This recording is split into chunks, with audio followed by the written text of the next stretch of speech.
네, 안녕하세요. 수능 세계의 지리. 오늘은 주빙하 지형에 대해서 살펴보겠습니다. 빙하 주변이란 뜻이고요. 빙하가 워낙 거대한 얼음이기 때문에 주변 날씨까지 바꿔요.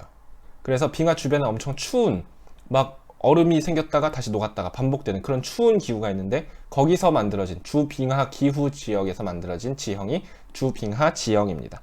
그래서 여기에 주빙하 지형 땡땡, 여기다가는 빙하 주변 또는 빙하 주변처럼 매우 추운 곳이 있죠. 바로 고산지대. 이런 한랭한 기후에서 만들어지는 지형에 대해서 오늘 알아보겠습니다. 자, 여기는 땅도 워낙 춥기 때문에 가장 밑에 있는 땅은 흙인데 거의 얘는 얼음이라고 보면 돼. 흙은 흙이야, 얼음이 아니라. 근데 얼음처럼 땅땅하게 1년 내내 안 녹는 그런 흙을 영구동토층이라고 부릅니다. 자, 이런 영구동토층이 분포하는 곳. 자, 거기가 바로 주빙하 기후지역이 만들어지는 곳입니다. 주빙하 지형이 만들어지는 곳입니다. 주빙하 지형의 지형 형성 작용 원리 세 가지가 대표적인 게 있는데, 먼저 첫 번째, 암석의 기계적 풍화. 이게 그냥 쪼개진다는 소리예요. 자, 이 주빙하 기후지역에서는 기계적 풍화가 활발하네요. 우리 예전에 배웠던 건조 기후 지역에서도 기계적 풍화, 물리적 풍화가 활발하다 이렇게 배웠었는데, 거기는 기계적 풍화 밖에 활발할 수가 없는 거예요. 물이 없으니까. 물이 있어야 화학적 풍화가 될 텐데 화학적 풍화가 안 되니까 기계적 풍화 밖에 안 되는 거고, 여기는 이 물이 너무 추우니까 얼었다가 녹았다를 계속 반복해요. 근데 물이 얼으면 얼음이 부피가 커지잖아요. 그러면 이게 돌도 쪼개집니다. 이렇게 금을 타고 물이 들어가가지고 이렇게 그런 기계적 풍화가 나타난다. 우리 예전에 그 성벽에 쓰이는 거대한 네모난 돌을 예전에 뭐 지금처럼 다이아몬드로 이렇게 도금한 실톱 같은 기계도 없는데 어떻게 잘랐을까요?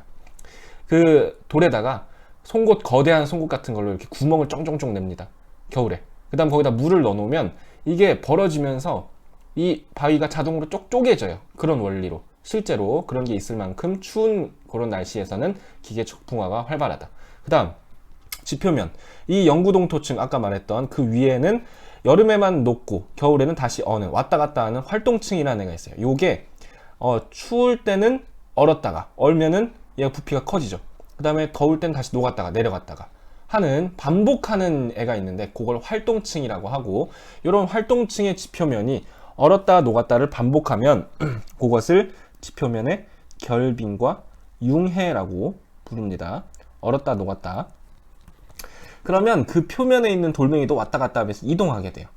얘가 부피가 커질 때는 이 표면의 직각 방향으로 이렇게 올라갔다가, 얘가 녹을 때는 그냥 중력 방향으로 떨어지고 하면서 사면의 아래를 향해서 계속해서 이동하는데, 그런 식으로 지형이 뭔가 또 생길 수가 있고요.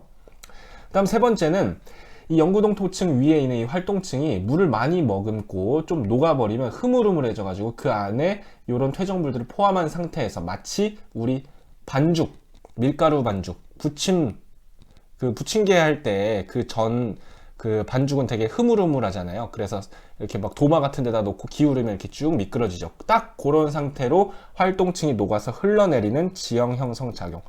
자, 이런 거를 솔리플럭션이라고 합니다. 그래서 이 솔리플럭션은 이 산사태 같은 게 아주 슬로우하게 눈에 보일랑 말랑 하면서 흘러내리는 그런 상황이라고 보시면 되겠습니다. 자, 요런 세 가지 원리에 의해서 대표적인 주빙하 지형 두 개를 한번 볼 텐데요. 첫 번째, 구조토입니다. 이게 뭔가 흙이 구조가 져가지고 생긴 흙이에요. 그래서 구조토라고 부릅니다. 네모나게 이렇게 다각형 모양으로. 토양이 동결과 융해, 이 지표면이 올라갔다 내려갔다, 이걸 반복하면 분급이 발생합니다. 분급은 퇴적물이 크기에 따라서 나뉘는 현상을 분급이라고 하죠. 자, 그러면은 이런 다각형 모양이 형성된다. 그거를 우리는 구조토라고 부른다. 이렇게 다각형 모양으로 생긴, 표면이 진짜 이렇게 생겼어요. 가운데는 그냥 작은 흙이고 겉에 이렇게 다각형 모양으로 큰 자갈들이 이렇게. 왜 이렇게 됐냐? 동결과 융해가 되면 이게 들썩들썩하죠. 이렇게 얼었다가 녹았다가. 그러면 여기 잘 보면 이렇게 볼록하게 흙이 솟았다가 내려갔다가, 동결 시에는 볼록하게 올라갔다가 융해 시에는 내려갔다. 이렇게 하면 볼록 올라갔을 때 큰 돌들은 무거워가지고 떼굴떼굴 굴러가요. 멀리까지. 그래서 멀리까지 굴러가가지고 가장자리에 있고, 가운데 있는 조그만 먼지 같은 애들은 이렇게 멀리 굴러가지도 않아요. 이렇게 너무 작아서 그냥 그대로 있고, 그런 식으로 분급이 만들어져 가지고 이런 모양이 생기는 겁니다. 자, 그래서 큰 돌이 가장자리 굴러 떨어져 가지고 이런 토양의 동결과 융해로 인해서 구조토, 분급으로 구조토가 생긴다. 다음, 애추는 이 절벽 애자예요. 그래서 절벽에 있는 암석이 기계적 풍화로 떨어져 나와서 절벽 아래에 쌓여 있는 암석 더미, 그거를 애추라고 부릅니다. 암설지형 이렇게 부르는데, 요거예요. 요거 이렇게 절벽이 있습니다. 근데 금이가 있어요. 여기서 이제 물도 들어가고 하면서 기계적 풍화가 많이 되겠죠. 이게 오랜 세월이 지나면 여기 다 이게 풍화된 게 바로 밑에 떨어져요. 이렇게 요거를 바로 애추라고 합니다. 요 빨간색 부분. 이건 산사태랑은 조금 다릅니다. 산사태는 그 순간에 딱 이렇게 떨어지는 그런 중력에 의한 거고, 이거는 풍화에 의해서 하나 둘씩 툭툭툭 떨어지면서 만들어진 요런 암설 지형, 암석 더미 지형, 요거를 애추라고 한다. 요것도 추운 데서 요게 잘 쪼개지기 때문에 주빙하 지형에 속합니다. 그래서 오늘은 주빙하 지형에 대해서 요 두 가지 구조토와 애추 요거를 살펴봤습니다. 여기까지 하겠습니다. 감사합니다.